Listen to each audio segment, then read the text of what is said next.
So this is a short cosmic horror type piece. It's existed for a while, but I've like played around with it for for a while. I know this is like maybe a pretentious thing to say, but it's based off of a dream. Um, Sometimes I just have really weird dreams that are like kind of scary, but then I wake up and I'm like, yeah, that was metal, like that was awesome. So I added a little context to this one. It's called A Night Out. They came for me in the night, and I know not what I had done. As to what exactly woke me, I'm not sure I'll ever know. Was it like the way most people are awoken, at the sound of something going bump in the dark? Did I hear a crack of wood, or a creak of wood in the floor or the bedroom door as they entered? Did one of them whisper too loud as they congregated around our bed, if they communicated at all?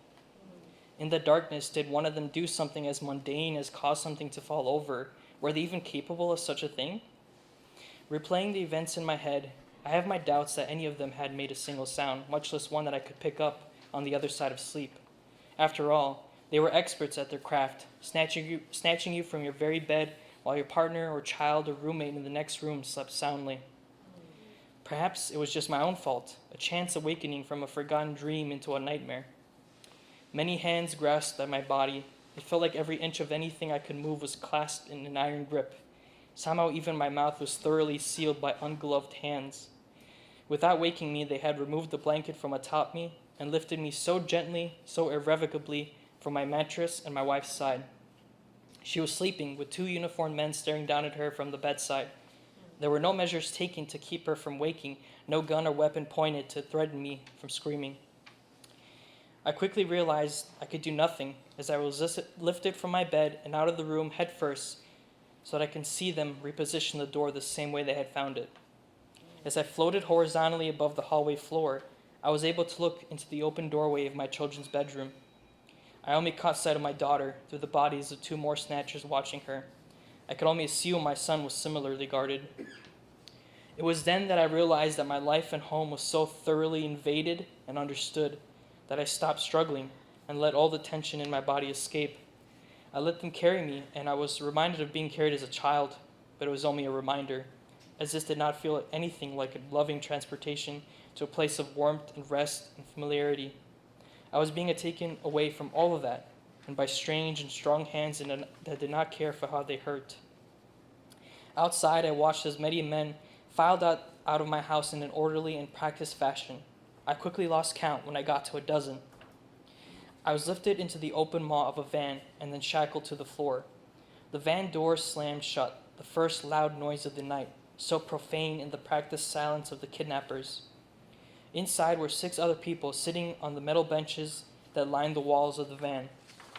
As I was seated next to a babbling and muttering man, questions arose that I wanted to ask, but I somehow knew were useless to ask. I could see and answer enough in their unfamiliar, terrified, bewildered, and angry faces. They too knew not what they had done. The van began to drive off into the rest of the night.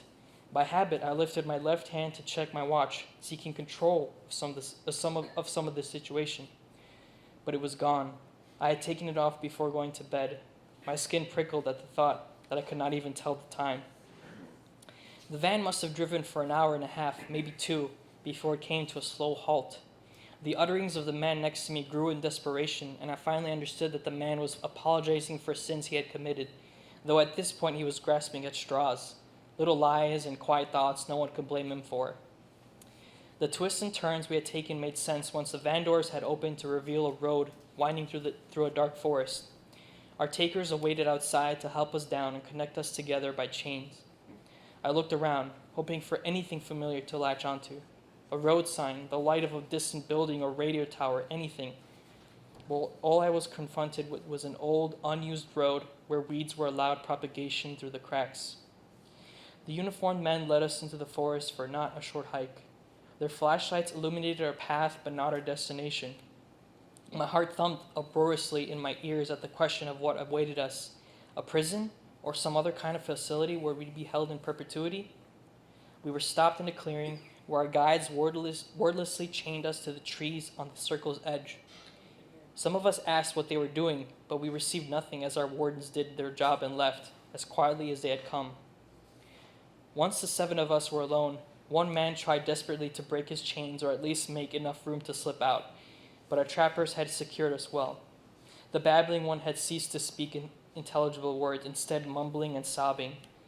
A woman was shouting for help, perhaps hoping for a nearby trekker or residence. It was some time before we all noticed something different. It was hard to pinpoint at first, but it gradually became more obvious. A pinprick of light in the night sky was growing in intensity, a star that seemed to be expanding. But as we watched, it became obvious that it was getting closer, not bigger.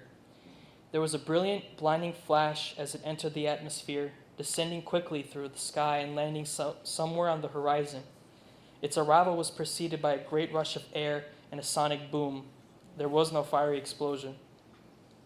The wind began to pick up, seemingly heading towards the direction of the fallen star. And then, beyond the clearing, deep in the woods, I watched as something moved towards us, weaving in and out of the trees. A bright, blinding blip, like the sun piercing through the canopy. Like our own star, it was hard to look at directly, but easier to define once I used my peripheral vision. As it drew closer and closer, the wind began to keen and wail as it bent the trees and rushed through the limbs and leaves. The thing came into the clearing, and I saw that it was made in our image.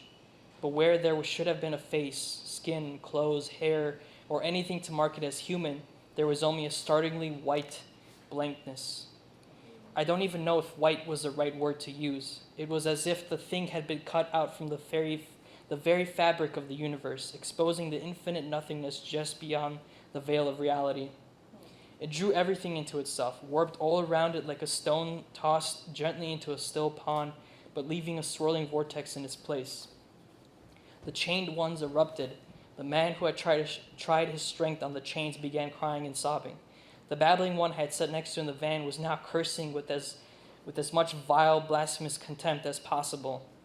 Another sounded like they were singing "Holy, holy, holy" over and over again. And the woman who had been screaming for help now had her eyes wide open in jubilant ecstasy, spilling tears and laughing at the same time. I myself remained silent. Up until now, I had only been watching the being from the furthest corner of my eye, but I felt compelled now to look onto it directly as it approached me. It moved as if the material world had to displace itself in order to make room. I now saw that the only discernible feature in the void made manifest was what looked like a bloody swirl on top of its lower abdomen. It was a wound too ancient, too excruciating for comprehension. I knew then that the universe had borne it, or it had borne itself. It raised its hand, touching me. When next I awoke, it was in the same clearing, now overcast with sunlight. The others were gone, not even chains remained in their place. My own lay limp at my feet. I knew then what I had done.